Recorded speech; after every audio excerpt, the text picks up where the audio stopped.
vaccine update. So we are going to ask Carlos to join us. Carlos did have a session with me before, right, Tanner? I don't know if we had a live session, but Yeah, I've been I don't think so. in a couple of sessions So with you. Carlos is my younger version in United Medical, right? So Carlos, you are one of our senior client managers, right?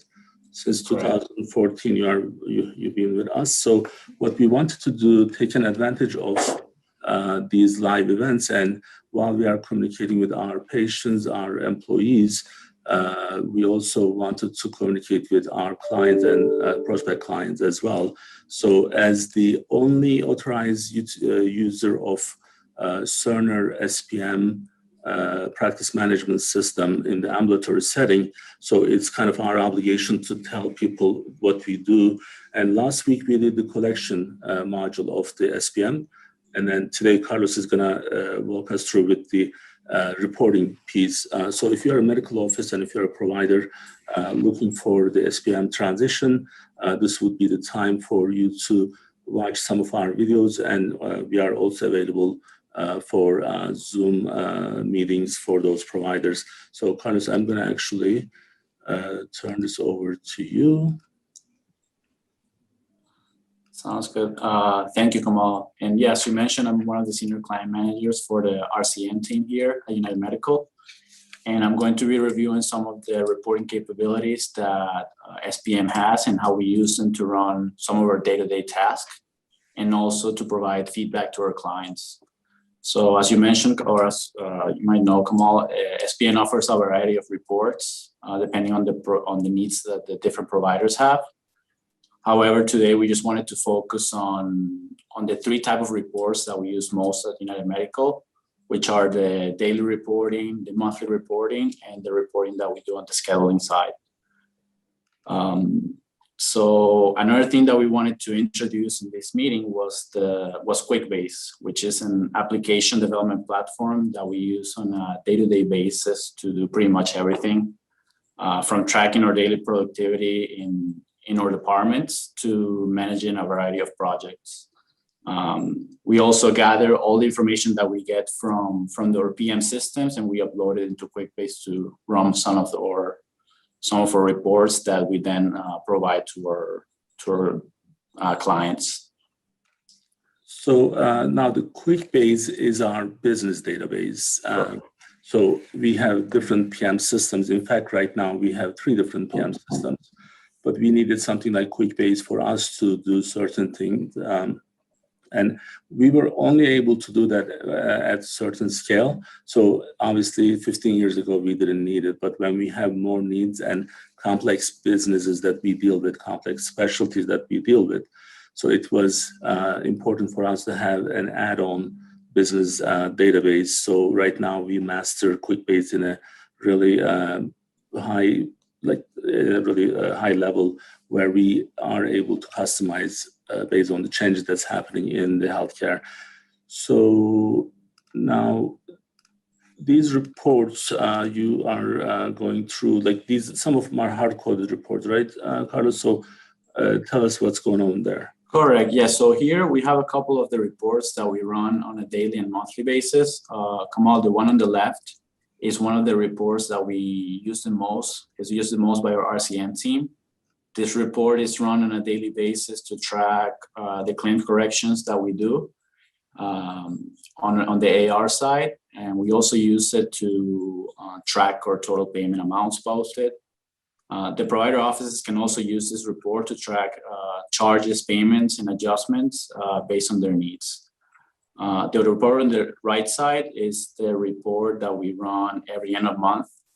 And that report is used to track all the financial related items for the month for the provider's office. And it includes CPT counts, charges, payments, adjustments. And as you can see, it's very customizable. You can run procedure codes, the procedure codes that you want, specific categories based on the specific setup that we have for that practice. So these are 2 of the reports that we use the most on our end. Come on, if you want to go to the next slide. Yep, I just need to delete what I put there. That's fine. This report is The report on the left side is the scheduler report. It's reports that we use to track the appointments. And again, it can be customized based on the provider needs. I started getting more familiar with this report as the COVID-19 pandemic started, as we started using it to keep track of the practices that had a decrease in the number of appointments. And it kind of helped us identify which practices were staying a little bit behind with the number of appointments, and we try to push those practices to use telemedicine a little bit more.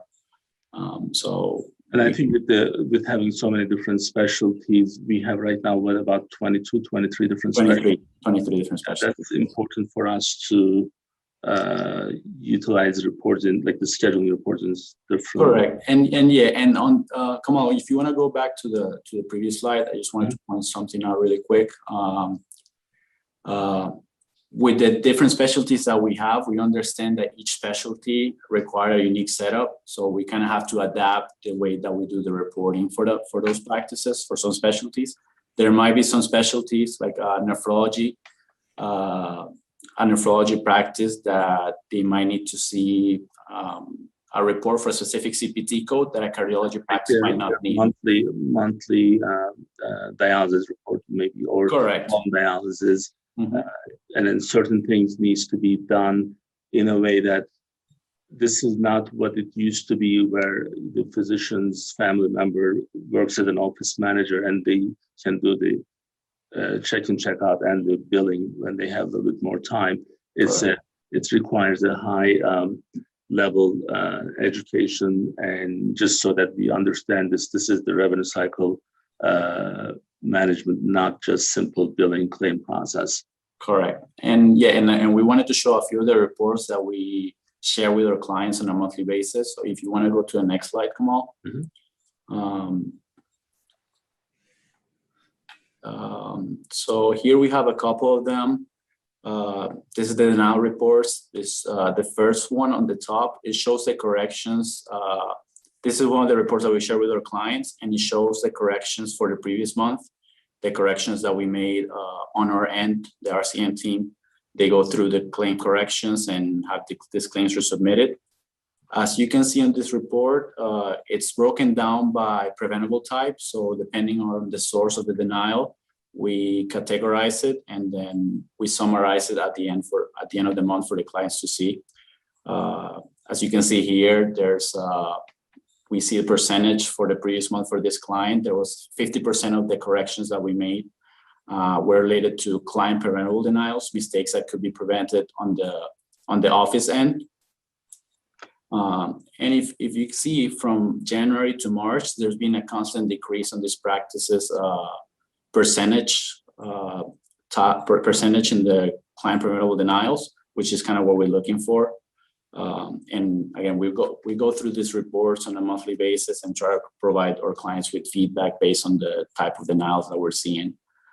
So now I do want to make sure that we kind of explain this a little bit more. So these are our internal metrics, like internal categories. No one in the United States is utilizing these the way that we are utilizing them.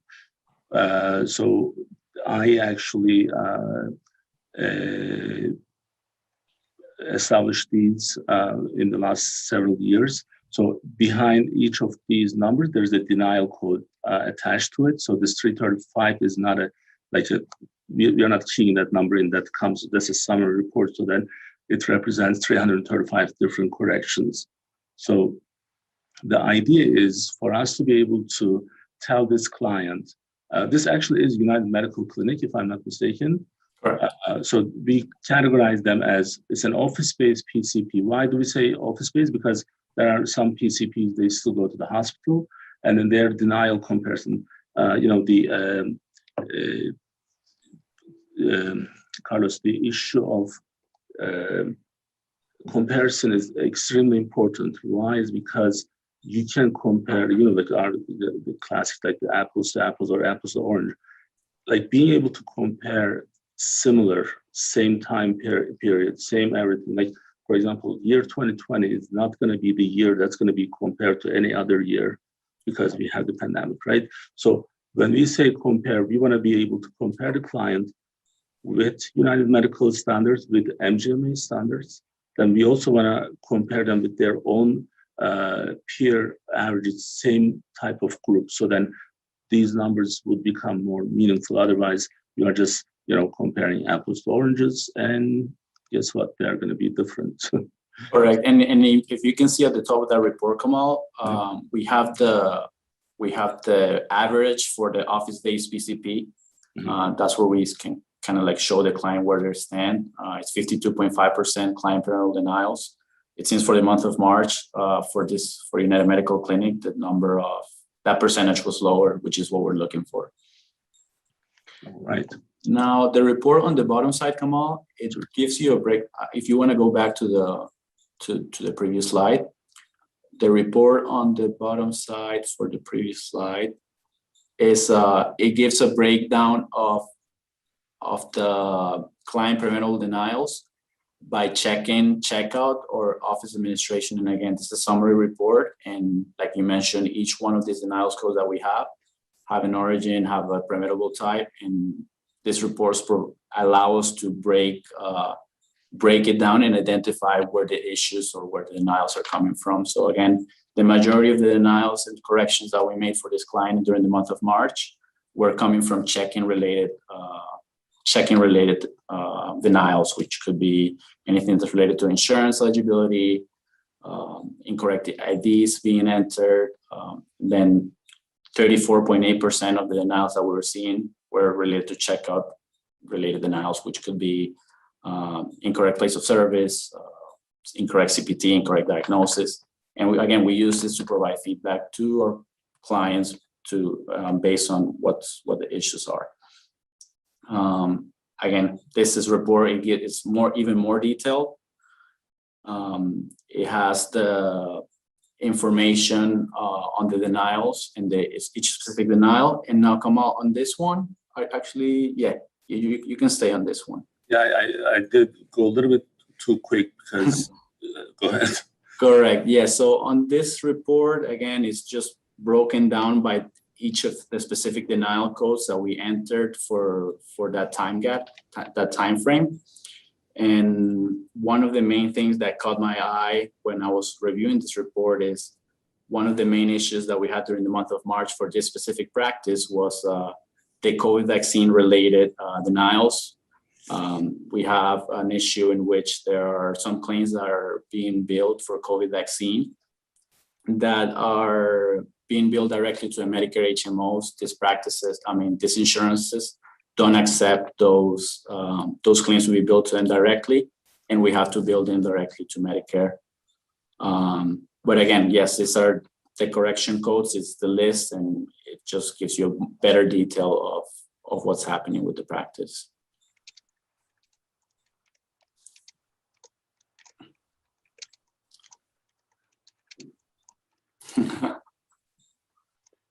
Yeah, no.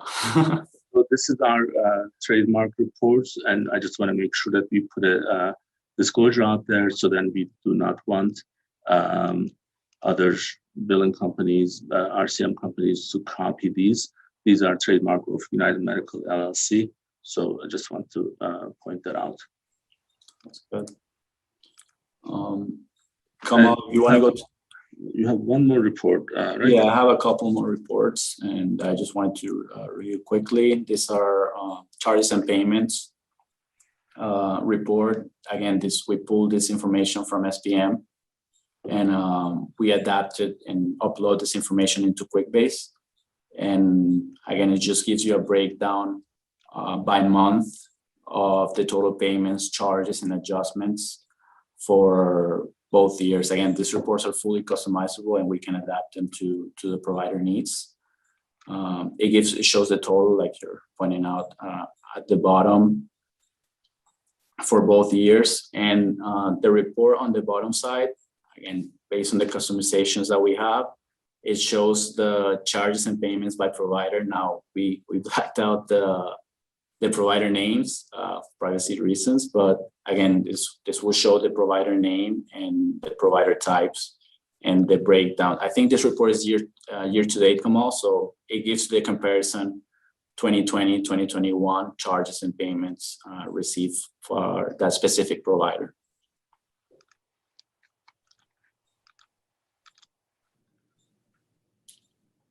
Correct. And I think we have one more report. Can you see it? This is the type of service, right?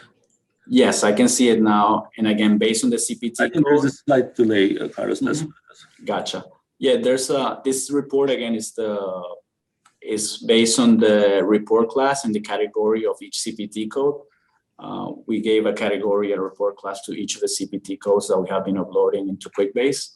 And this gives you a breakdown by report class. And again, like I mentioned before, this report is year to date, and it gives you a comparison of both years, 2020 versus 2021, by the category of that specific CPT code.